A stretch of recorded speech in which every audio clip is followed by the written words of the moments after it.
ഒരു വാൾ make ഓവറിങ് video കണ്ടാലോ? എൻ്റെ ഇരിക്കുന്ന ഈ വാൾ പോസ്റ്റേഴ്സ് മുഴുവനും ഞാൻ ഉണ്ടാക്കിയെടുത്തതാണ്.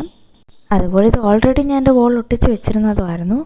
കുറച്ച് നാൾ മുമ്പ് ഞാനത് എടുത്ത് മാറ്റിയിട്ടുണ്ടായിരുന്നു. ഇത് സ്കെച്ച് പെൻസൊക്കെ ഉപയോഗിച്ചിട്ട് എഴുതിയിട്ടുള്ളതായതുകൊണ്ട് കുറേയൊക്കെ മാഞ്ഞു പോയിട്ടുണ്ടായിരുന്നു. അപ്പോൾ അതൊക്കെ ഒന്നും കൂടി ഒന്ന് എഴുതി കൊടുത്തു. നല്ലതൊക്കെ നോക്കി എടുക്കുകയും ചെയ്തു കേട്ടോ. ഇതിൽ ഞാൻ എടുക്കുന്നത് മുഴുവനും ഒന്നും എടുക്കുന്നില്ലേ. ഇനി ഇതെല്ലാം ഒട്ടിക്കാൻ വേണ്ടിയിട്ട് മാസ്കിൻ ടേപ്പൊക്കെ എടുത്തിട്ട് ജസ്റ്റ് ഇങ്ങനെ ആക്കി കൊടുത്തിട്ട് വോളിലൊട്ടിച്ചു. ഇതാകുമ്പം സേഫാണ് മാസ്കിൻ ടേപ്പ്. പിന്നീട് എപ്പോഴേലും മാറ്റണം എന്നുണ്ടെങ്കിൽ നമുക്ക് മാറ്റാൻ പറ്റും. വോളിലെ പെയിൻ്റ് ഒന്നും ഇളകില്ല. അതുകൊണ്ട് ഞാനത് ഒട്ടിച്ചു കൊടുത്തു. പിന്നെ ചെറിയ ചെറിയ സ്പേസൊക്കെ ഇങ്ങനെ ബാക്കി വന്നതിൽ കുട്ടി ഇങ്ങനത്തെ സംഭവങ്ങളൊക്കെ എഴുതിയിട്ട് ഒട്ടിച്ചു കൊടുത്തു. പിന്നെ ഇത് നമ്മൾ മെയിനായിട്ട് ഒട്ടിക്കേണ്ട സംഭവമാണ് നെവർ സ്റ്റോപ്പ് ലേണിംഗ് എന്നുള്ളത്.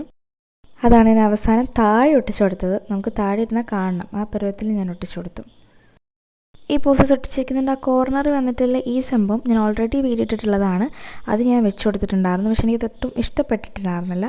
അതുകൊണ്ട് ഞാൻ എടുത്ത് മാറ്റി. പിന്നെ ഞാൻ ഇതിൻ്റെ സ്റ്റഡി ടേബിളിൻ്റെ തന്നെ ഒരു കോർണറിലായിട്ട് ഇതുപോലെ നമ്മൾ ഉണ്ടാക്കിയ വേറൊരു സംഭവം അതും ഞാൻ വെച്ചിട്ടുണ്ട്. അതിൻ്റെ മേലെ അതും ഉണ്ടാക്കിയത് തന്നെയാണ്. എല്ലാം ഉണ്ടാക്കിയത് തന്നെ എടുത്ത് വെച്ച് കൊടുക്കുന്നത്. പിന്നെ ഈ ബട്ടർഫ്ലൈസിനെ ഒട്ടിച്ചു കൊടുത്തിട്ടുണ്ട്. ഇതിൻ്റെ വീഡിയോ ഓൾറെഡി ഇട്ടിട്ടുണ്ട്. പിന്നെ കുറച്ച് ബോസ് ഉണ്ടാക്കിയിട്ട് സാറ്റിൻ റിബണിൽ കുറച്ച് ബോസ് ഉണ്ടാക്കിയിട്ട് അത് ഒട്ടിച്ചു കൊടുക്കുന്നുണ്ട്. ലാസ്റ്റായിട്ട് വേറെ പോസ്റ്റർ ഓൾറെഡി ഞാൻ വോളിൽ ഒട്ടിച്ച് വെച്ചിട്ടുണ്ടായിരുന്നതായിരുന്നു. അത് ഞാൻ മറന്നുപോയി വെക്കാൻ വേണ്ടിയിട്ട്.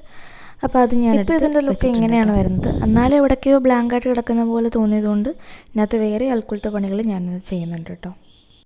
സാറ്റിൻ ബോസ് തന്നെ 2 എണ്ണം കൂട്ടിച്ചേർത്തിട്ട് വൈറ്റും റെഡും കൂടി കൂട്ടിച്ചേർത്തിട്ട് സൈഡിലൊന്നിങ്ങനെ ഒട്ടിച്ചു കൊടുക്കുന്നുണ്ട്. അപ്പോൾ ഇതുപോലെയാണ് ഞാൻ ഒട്ടിച്ചു കൊടുത്തത്. ഇത് മാത്രമല്ലാതെ ഞാൻ വേറെ കുറച്ച് പണികൾ കൂടി ഇതിനകത്ത് ചെയ്തു കേട്ടോ. ഞാനിത് ഇങ്ങനെ കീപ്പ് ചെയ്യാമെന്നാണ് ആദ്യം വിചാരിച്ചത്. എൻ്റെ മുകളിൽ കുറച്ച് ബ്ലാങ്കായിട്ട് കിടക്കുന്നതുകൊണ്ട് എന്തെങ്കിലുമൊക്കെ ചെയ്യാമെന്ന് വിചാരിച്ചു. പക്ഷെ ഞാൻ മുകളിലൊന്നും ചെയ്തില്ല. പകരം അവിടെ ഒരു ബോ ഒട്ടിച്ചു കൊടുത്തു കേട്ടോ. പിങ്ക് കളറിലാണ് ഒട്ടിച്ചു കൊടുത്തത്. അതൊരു ടൈപ്പ് ഓഫ് നിയോൺ പിങ്ക് ആയതുകൊണ്ടാണ് ഞാനത് ഇതിൽ ഉപയോഗിക്കാണ്ടിരുന്നത്. അല്ലെങ്കിൽ നമുക്ക് അതും ഇതുപോലെ എവിടെയെങ്കിലുമൊക്കെ ഒട്ടിച്ചു കൊടുക്കാമായിരുന്നു. സാരമില്ല, അതിൻ്റെ വിഷമം തീർത്ത് ഞാൻ ആ സൈഡിലായിട്ട് 2 പിങ്ക് ബോ ഒട്ടിച്ചു കൊടുത്തിട്ടുണ്ട് കേട്ടോ. അപ്പം മൊത്തത്തിൽ പറഞ്ഞാൽ ഇതാണ് ഇതിൻ്റെ ഫൈനൽ ലുക്ക്. ഇഷ്ടമായി ഇല്ലയോ എന്നുള്ളത് താഴെ എന്തായാലും കമൻറ്റ് ചെയ്യണം. കമൻറ്റ് ചെയ്യാൻ മറക്കരുത്. പിന്നെ സബ്സ്ക്രൈബും കൂടി ഒന്ന് ചെയ്തേക്കണേ. Bye.